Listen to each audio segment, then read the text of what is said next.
So I'm going to take you around my home. Okay, we're starting here. This is the garden, vegetable garden that they are trying to grow, and this is where our water comes from once it's been pumped up from the well, which is way beyond that green tree. If you can see that green tree, isihlahla sentenjane. And then, just in case, we have some drums here to collect water for emergency. And we still go round and round. All this, as far as the eye can see, is our field, and it goes all the way around. And that's one of the quack trees which has been here since before I was born. And I don't know if you can see all the way out there. All those trees have been here before I was born. And down here is the graveyard. That's where everybody from my grandmother on my father's side, who died before I was born, and my grandfather on my dad's side, who died when I was about 3 or 5, and then my aunt, their only daughter, who died when I was really grown up, and then my mom, who died recently at the age of 95, and then my brother, who died some time ago, and my sister is the newest one to go to heaven.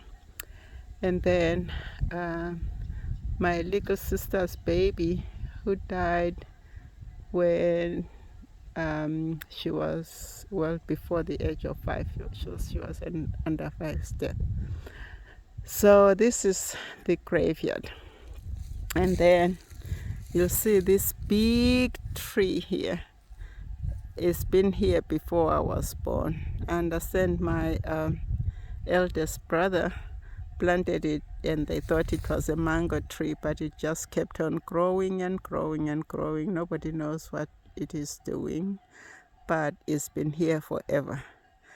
And then over there is well, that which you see to the right of the tree is the goat's house, and then the chicken coop, and then our old kitchen. That's where we used to sit and cook and enjoy, our meals. And then now they've built a small one there. And then that's the house where we all grew up. It's been renovated, of course, but it's got 1, 2, 3, 4, 5 bedrooms, a living room, and a sitting room. And you can see that mountain there is called Lupate. We used to go up there almost every weekend to look for honey.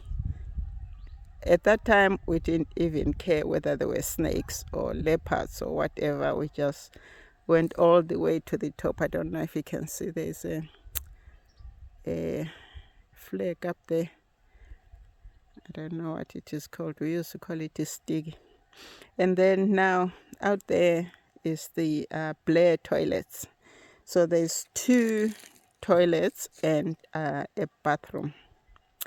That's because in this big house here, there has never been any running water, and there's never been electricity.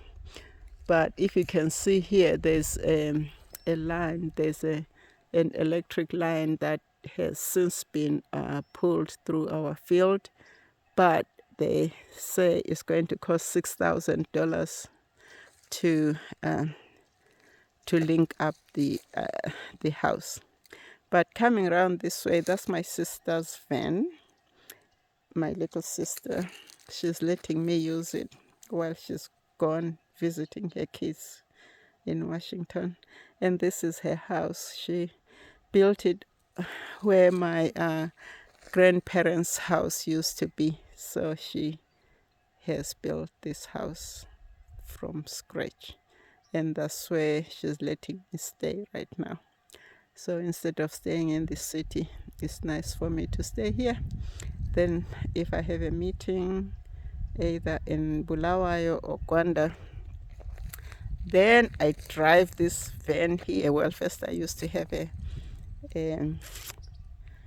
rented car, but the roads are so rough.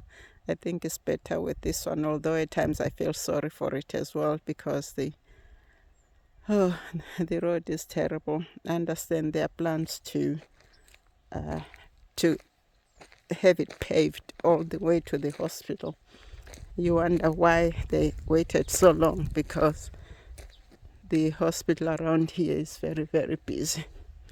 So yeah, I'll go around to where I started. See, I've forgotten to turn the light off.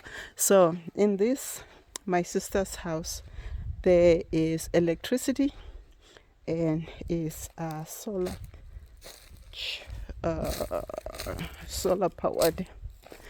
So let me just show you the solar panels. This tree here, which I'm passing, is a mulberry tree, is beginning to have fruit. You can look at this here. I don't know if you can see it, but there's some little fruit right here. But normally it grows and bears a lot of fruit. See, there's that parasite. I don't know what it is called, so we need to chop the whole branch off so that it disappears once and for all. So I was coming around this way to show you the solar panels on the roof. That is what generates electricity for us. See, I haven't turned this light off as well. I'm not a good tenant. But the water comes in here. And just to show you a little bit of, I hope you can hear the rooster. And this big tree here is called Klak tree. We're just counting this morning, there's about 6 of them, actually 8, just around the yard. And then there's a baobab tree. Nobody knows how it got there, but probably it was the seeds from some of the baobab that we used to eat, which we used to get from some distance. And so, as far as the eye can see, this side is still our field, although nobody seems to be able to utilize the whole field successfully. One of my grandnephews was here, and I was asking him what he's doing. He said, well, I'm still looking for a job. I said, there's a job cut out for you right here, and you even have water. Why don't you come home and at least,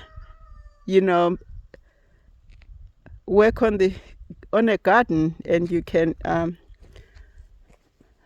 harvest a lot of vegetables that you can sell. But no, he wants to be in the city. So there's a banana tree right there, and then they are growing some carrots, some onions. They seem to be having more onions than anything else. But there are some things right here struggling to survive. I think it's chomolia or whatever it is, I don't know. And a few beans over there. So, but anyway, that's about my home. And this here is a guava tree. These things taste really good. See, you can see here there's a small baby guava, and here is a bigger one, and another one, and again this up here is talk. I don't know if you can see. Let me see if I can expand it. Yeah, you can see some of it. So, and this dog here, I understand, was a stray dog, and is lived here forever and ever. Now is my friend, is following me wherever I go. That's about it.